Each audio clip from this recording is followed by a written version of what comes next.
Continuamos con Encuentros de Formación. Demos el primer paso.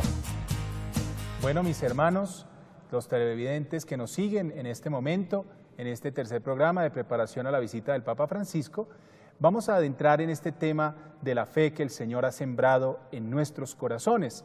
Y quisiera preguntarle aquí a nuestros compañeros en el estudio, ¿qué representa, de qué manera hemos experimentado el amor de Dios? Hermana, usted en su vida, en su familia, ¿cómo ha experimentado ese amor de Dios? Bueno, yo pienso que la primera vez que experimenté el amor de Dios es al experimentar y al sentir el amor de mis papás, ¿no? De mi papá y mi mamá.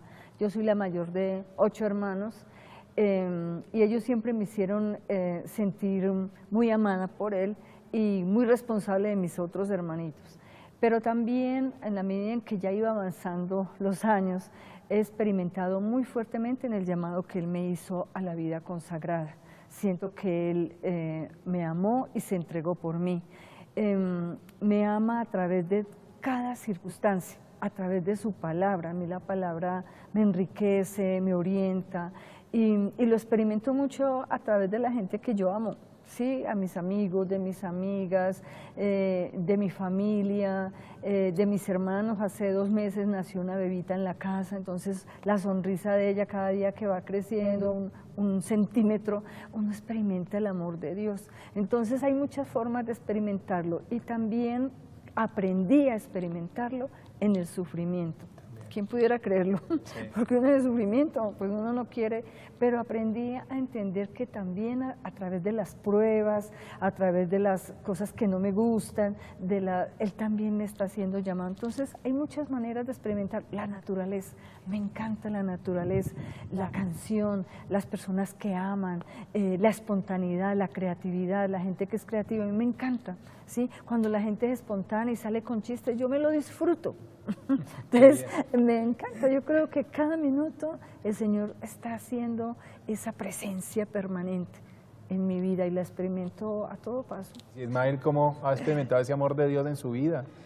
Bueno, el amor de Dios en mi vida yo lo he experimentado primero por el don de la vida, porque el Señor me ha permitido también llegar a una familia donde me han transmitido la fe, donde me han transmitido unos valores, donde me han transmitido el querigma, y conociendo esta buena noticia y conociendo este amor de Dios para mí, he podido entrar en la iglesia, he vivido una vida sacramental. Hoy también el Señor me permite crecer en muchos ámbitos de mi vida personal, profesional, académica, siempre en la clave de prestar un mejor servicio. Me concede también el Señor el sacramento del matrimonio. Entonces creo yo que el amor de Dios en mi vida lo he experimentado en estas distintas etapas. He visto viva esta historia de salvación que Él está haciendo en mí, que sigue haciendo y que, bueno, espero algún día pueda culminar con la conversión. Estamos en camino todos. Pues yo también, además de lo que usted decía, hermana, pues este tema del amor de Dios a través de la familia, a través de la vida, como también lo decía Ismael, pues yo también lo he constatado de múltiples formas y en particular en el tema del llamamiento que me ha hecho a la vida sacerdotal. Entre más uno se adentra a comprender este gran misterio y este gran don, uno se da cuenta que uno es nada, uno no es supercapacitado para poder merecer este regalo maravilloso de la vocación. Y a pesar de mi pequeñez, a pesar de mis debilidades, el Señor me ha confirmado esa llamada muchas veces y yo siento esa presencia muy cercana cuando el Señor me brinda como respuesta a necesidades que yo tenía, cuando el Señor me consuela en momentos de prueba, de adversidad. Incluso cuando pasaba acá al seminario había momentos de exigencia, ¿no? Y yo sentía que a pesar de que humanamente no los entendiera en algunos momentos, porque es normal, usted lo decía, en los momentos de dolor uno se derrumba, se confronta, entra en crisis, pero yo sentía el consuelo de Dios, el amor de Dios, y como lo dice San Pablo, yo esta frase la amo mucho, la comprendo, la asumo mucho, es todo nos sirve para nuestro bien. Entonces yo fui entendiendo que todo momento, toda circunstancia, aunque sea dura, y nos duele y lloramos y entramos en crisis, pero todo en algún momento tiene un sentido, tiene un significado y nos ayuda a seguir adelante. Entonces ese valor, y así lo entiendo, el amor de Dios caminante, presente de muchas maneras, en una manera muy concreta, no es una idea, no es ficticio, es real, es muy concreto en el día a día. Entonces, a la luz de eso, pues yo también creo que nos tenemos que preguntar, y a los televidentes y a nosotros, para nosotros mismos, ¿qué significa creer en Dios? Si Dios nos ha dado amor y nos lo ha dado gratuitamente, como decía San Agustín, no estamos nosotros mereciéndonos el amor, no hemos ido a pagar por él, sino Dios nos lo ha dado gratuitamente. Nosotros, ¿cómo podemos o qué significa para nosotros creer en Dios? ¿Cómo retribuir o devolver de esa manera el amor que Dios nos ha dado? Sí, creer en Dios, bueno, en esta sociedad que camina hacia la secularización, hacia la pérdida de la fe, hacia no creer precisamente en Dios. Yo pienso que una forma de creer como cristiano, el significado de este creer en Dios es de una u otra manera retribuir esa oblatividad del amor gratuito que Dios ha tenido para mi vida, acogiéndome a su palabra, acogiéndome al Evangelio, poniendo mi vida a la luz de eso que Jesucristo vino a compartirnos con su vida, que a la final vamos a entenderlo como los evangelios. ¿Qué pide Dios para mi vida? ¿Sí? Hay cosas que yo digo, esto tiene que ser de Dios. Es que de otra manera no lo podría explicar. Y esto va muy de la mano con el tema de las buenas noticias, sí. Como la buena noticia que viene el Papa Francisco al país. Hay cosas, ¿por qué Colombia? Hay otros países que, si bien o mal, también comparten un poco nuestra realidad, pero ¿por qué Colombia? Hay cosas que no se pueden explicar con la razón. Creería yo que se pueden explicar desde esa experiencia de fe trascendente hacia ese Dios omnipotente de amor. Entonces, y así lo he vivido en mi vida, cuando me han dado, no sé, alguna buena noticia en la academia, el hecho, por ejemplo, de estar en la conferencia episcopal, el hecho de poder servirle a la iglesia peregrina en Colombia desde la conferencia. Entonces, como laico, es una cuestión muy interesante que solo viene de Dios. Qué bien, maravilloso. Y hermana, ¿qué piensa? ¿Qué es creer para usted? Que creer en Dios es una respuesta. Sí. A ese amor infinito de Dios hacia nosotros, ya lo dijo Ismael. O sea, yo no puedo quedarme sorda ni ciega ante tantas evidencias de ese amor infinito de Dios, ¿sí? Puede sonar abstracto, pero no es abstracto cuando tú tienes que comer, cuando tú tienes un techo, cuando tienes una comunidad con quien compartir. Cuando los cristianos en la parroquia se sienten llamados a ir no solo a la Eucaristía, sino a formar parte activa de esa iglesia particular que es la parroquia. ¿Cuántas madres de familia? A mí me impacta cuando yo veo madres, padres de familia, jóvenes, que teniendo otras cosas para hacer, lo dejan todo y se van a la parroquia y se vuelven aliados incondicionales del párroco para construir comunidad. Yo creo que eso es creer. Cuando ahí sí como dice el mismo Evangelio, si tú encuentras, cuando se encuentra una perla, la perla más preciosa, se va y se vende todo lo demás y se opta por esa perla. Yo creo que creer en Dios es eso, es descubrir que Dios es esa gran perla en la vida del ser humano. Entonces, todo lo demás es relativo. Ahí sí como dice, Dios mata todo lo demás. Cuando uno lo invita en alguna parte dice, no, ahora esta invitación mata a mi familia. Creo que ese creer en Dios nos lleva a relativizarlo todo para dejarlo a Él como el centro. Sí, para mí creer, también les comparto, es amar con todo el corazón a Dios, es esperar en Él incondicionalmente y es poder confiar como en el abandono de un hijo en los brazos de su padre o de su madre, sabiendo que nada malo va a pasar.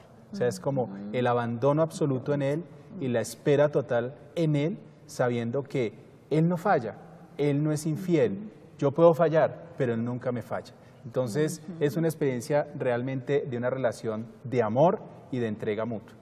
Bien, vamos a seguir ahondando en este tema y ahondar en la semilla de la fe que el Señor ha sembrado en nuestros corazones y que en este programa queremos invitarles para que la avivemos, para que la movamos, para que la fortalezcamos y la renovemos en miras al compromiso que somos todos nosotros como cristianos o que tenemos todos nosotros como cristianos. Por eso nos vamos a escuchar el texto bíblico del Evangelio de Juan, que nos lo va a leer el Padre Jorge Bustamante.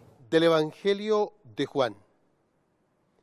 Porque tanto amó Dios al mundo, que entregó a su Hijo único, para que todo el que crea en Él no perezca, sino que tenga vida eterna.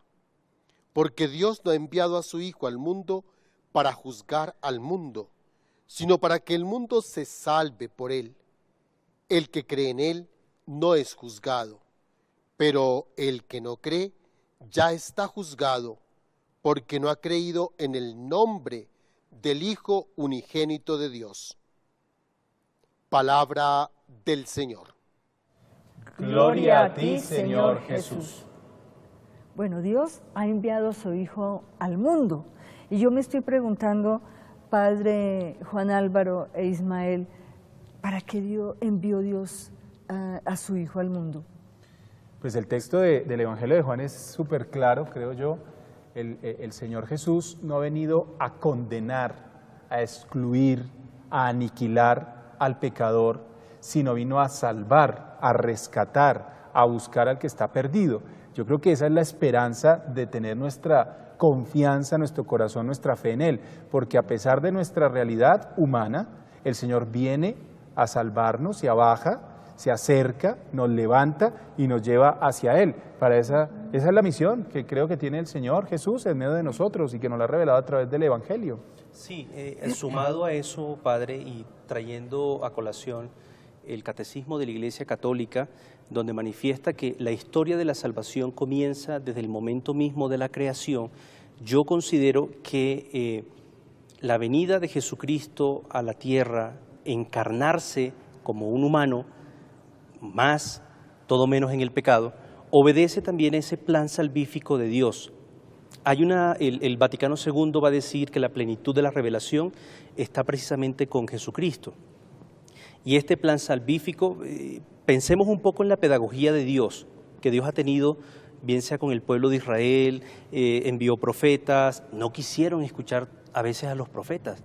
Y en estos últimos tiempos habló a través de su Hijo y nos envió a su Hijo encarnado, humanado, para revelar su voluntad, para revelar este misterio de salvación, para dejar su iglesia como fruto de la predicación del reino de los cielos. Entonces yo creo que para eso vino Jesucristo a la tierra, y creer en Jesucristo significa de una u otra manera acoger por fe todo lo anterior, insertarnos en esa historia de salvación para ti que me estás viendo, tanto para mí como para todos nosotros, en la historia de salvación que el Señor va haciendo con cada uno de nosotros. Tú lo has dicho, Ismael, este misterio de salvación, esta historia de salvación que en Jesucristo encuentra su plenitud, el Concilio Vaticano II nos dice que en el misterio del hombre se desvela en el misterio de Cristo, ¿no? Es Jesús el que nos revela a nosotros la vocación, la misión, el propósito de nuestra historia, de nuestra existencia, y eso nos lleva a nosotros a ilusionarnos en esa búsqueda del encuentro pleno con el Señor y de permitir que podamos recibir los dones que Él nos está ofreciendo. Entonces yo creo que esa misión que Él tiene en medio de nosotros es llevarnos al Padre. Por la libertad que Dios nos ha dado, nos hemos alejado de Él a través del pecado, y la misión del Señor es llevarnos nuevamente a esa comunión con el que nos ha creado. Pero ¿cuál debería ser esa misión que nosotros tenemos para poder ser salvos, que nos lo decía el texto de Juan? Bueno, sumando un poco también a la lectura de este evangelista, y hay una cosa muy paradójica, y es la libertad del ser humano, que Dios en su infinita misericordia, en ese amor de Padre creador, nos ha dejado a los seres humanos en libertad, para acoger o no este mensaje de salvación que nos trae. Entonces, yo creo que una de las condiciones para salvarnos, primero está en abrir el oído a la escucha de la palabra. Usted hablaba ahorita de la palabra, y la palabra es luz. Dice el salmista, lámpara es tu palabra, luz para mis pasos, ¿sí? Y acoger la palabra significa de una u otra manera, dejar que nuestra vida sea conducida bajo la voluntad de Dios. Y en un segundo momento también está abrimos el oído y disponer el corazón. Si disponemos el corazón a este mensaje de salvación que el Señor nos está regalando a través de su Hijo y ahora también a través de la Iglesia como instrumento de salvación, que lo dirá también el Vaticano II, empezaremos un camino de conversión día a día, de transformar nuestra vida, de dejar ese hombre viejo. Lo vivimos en la Pascua, pasar de la esclavitud a la libertad para ser con Cristo una nueva creación. Entonces, en la libertad, en el escuchar la palabra y acogerla, creo que hay unas claves importantes para el tema de la salvación, salvarnos, y el tema también de la comunidad, salvarnos en comunidad. Y eso a la final también lo vamos a vivir con esta visita apostólica del Papa Francisco, que no solamente es para los católicos, para todos los colombianos, que lo podamos vivir en comunidad, comunión, en esperanza, en ganas de que construir un nuevo futuro, creo yo.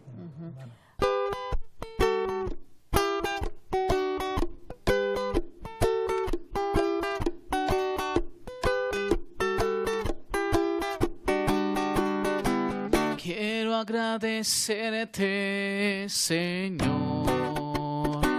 por tu gran amor, por tu inmensa luz.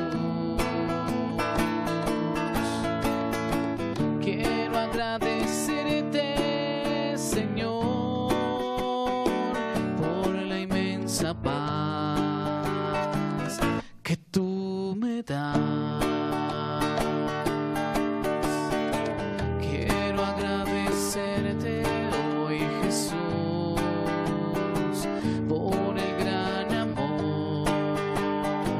De tu corazón celebramos hoy tu vida, tu mensaje que es la paz y el amor. Exaltamos tu presencia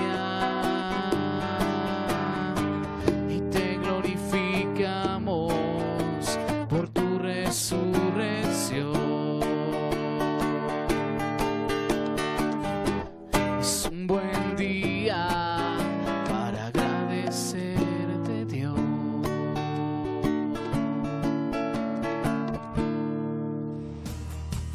Ya regresamos con Encuentros de Formación.